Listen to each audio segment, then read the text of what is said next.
Hello, darling, and welcome to another fabulous thriller video. Yes, it's me again, that cute high school dropout who looks like she'll pop out, Elvira, Mistress of the Dark. It's you. It's really you. Yes, it's really me, in the flesh, and not much else.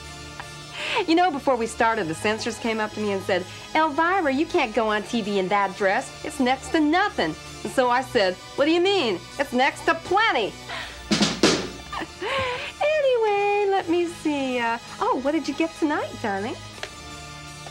Dead of night? Oy vey, have I got a deal for you, darling. Such a deal you won't believe, because tonight you don't get just one great story. No, not just an added bonus of 2 incredible stories. You get 3, count them, 3 big stories for the price of 1. I mean, just imagine the look on your friends' faces when you tell them the incredible offer you took part in. How do I do it? I don't know. I don't know. Well, then I'll tell you how. Volume, my friends, volume. That's kind of been the secret of my success, my, volume. Anyway, let me tell you about the first installment in our trilogy of terror. This first one stars my old pal, Ed, the Begley Jr. of St. Elsewhere fame. Well, Elsewhere is where he'd like to be when he takes a mysterious trip back through time. Now, what's so weird about it is that he does it in a car.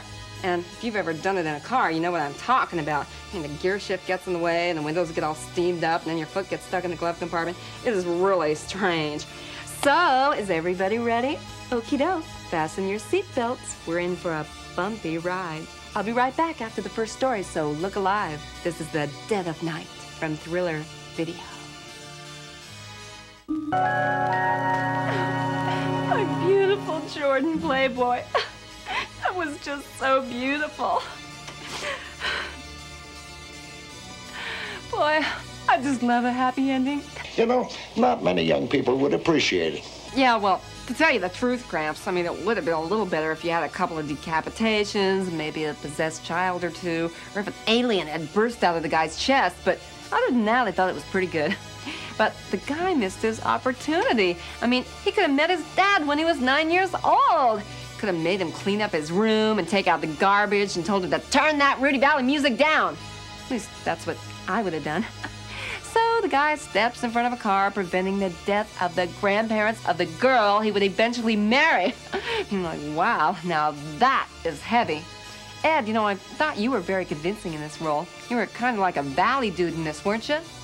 Oh, for sure. Yeah, for sure, dude. Like, it was awesome, really gnarly, and totally rad. Say goodnight, Eddie. Good night. Yeah, later, dude. And I'll be back a little later, too, right after our next story. Now, this one's in kind of a different vein. Juggler vein, that is. Wow, lucky thing for him that Carl had that wooden stake and mallet in the top drawer of his dresser. And it's a good thing Carl was paying attention to what he was grabbing there. I mean, otherwise, it could have been driving a pair of socks into that guy's chest. Well, there may be no such thing as a vampire, but there is such a thing as a jealous hubby. And do you want to know the real kicker? The real kicker will be when he finds out that the wife wasn't really having an affair with Michael after all, but that she was actually having an affair with Carl the butler. No.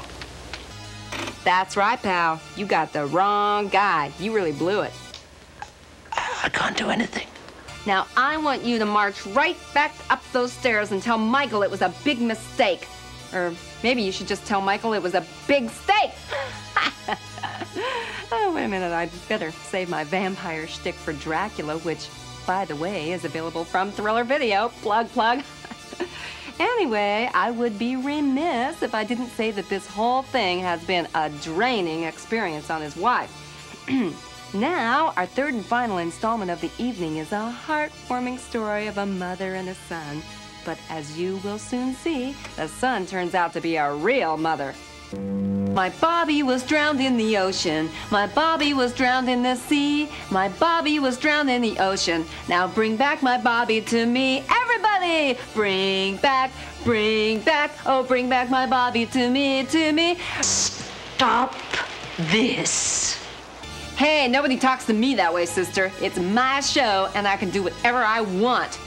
Please, you're frightening me. You could have Listen, sister, nothing is more frightening than the way you say, please. God, it's no wonder the kid drowned himself. And what's the first thing she feeds him after he spends the last 2 weeks in the ocean? A tuna fish sandwich. Hey, why don't you just give him a big glass of water, too? You know, I thought it was kind of appropriate that they named the kid Bobby. I mean, after all, that's exactly what he's been doing for the past 2 weeks. Bobby can get it. Oh, wait, excuse me, darling, that's the phone. Hello? Hello? Hello? Anybody there? All right, Bobby, I know it's you. Oh, I fooled you, didn't I? Yeah, you really had me going there for a second. Now, here's a little surprise for you. Well, kid always was saying he had wet dreams about me. Anyway, I am going to get out of here before that last joke catches up with me, but you can catch up with me on all the other thriller videos like 13th Reunion. When you check into the Think Thin Reducing Clinic, you may lose more than just a few pounds. I'm lonely. Well, do something about it, you stupid cow!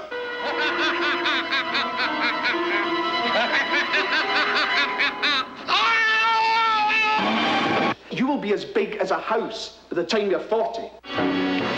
Something's not right there. So an investigative reporter decides to take a closer look. But before she knows it, she may be in deeper than she thought. How long was it before they found you? 2 weeks? 2.5. Amazing. Well, the papers said it was a miracle. The search parties had given up hope of finding anyone alive. They shouldn't have done. It's extraordinary how canny people can be when they're up against it.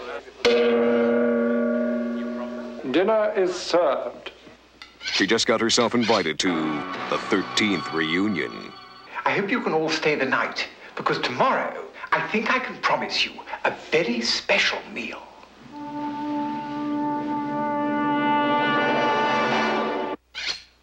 Bon appetit. Rude awakening.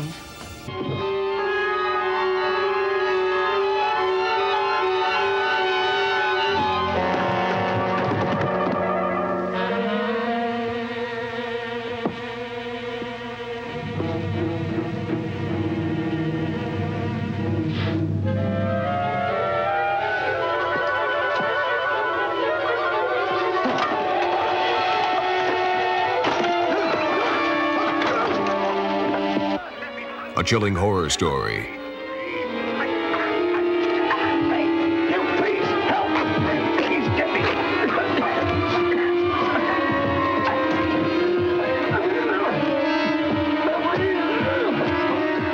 And the ever-popular Attack of the Swamp Creatures. Mad scientists shouldn't fool with Mother Nature. It can cause accidents of the deadly kind. Now look here, mister. You trying to tell me that these walking fish are strong enough now to kill somebody? Because if you are, I'm taking a long walk right through that door. Dangers knocking at your door and popping up just when you least expect it, out of nowhere and for no reason. Is it some madman's mutation, or is it just something in the lake that's out to get you and anyone else who comes into its path?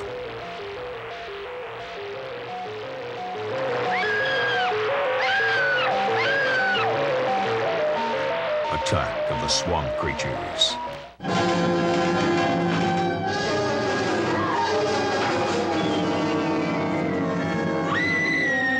It could ruin your whole day.